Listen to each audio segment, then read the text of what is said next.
5 va 50 fut oralig'ida oling.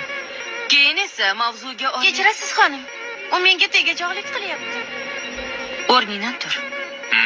Nima qilding? Unga gapirmoqchi bo'lib shunchaki turdim. Mastmisan? Ha, biroz kayfim bor. Darsdan chiqib ketamiz. Sizni direktor soqib so'rayapti. Eshitaman, sir. Talaba shirakayf bo'lgani uchun darsdan haydadingizmi? Bu talabaning otasi, hurmatli do'stimiz. Bir safar uni kechira qoling. Ochig'i, gapingizdan hayron qoldim. Talaba mast edi, sir. Va u tibbiyot sohasini o'rganyapti. Agar xato qilsa, kimnidir o'limiga sababchi bo'ladi. Kechirasiz. Bir shaharda yashaymiz.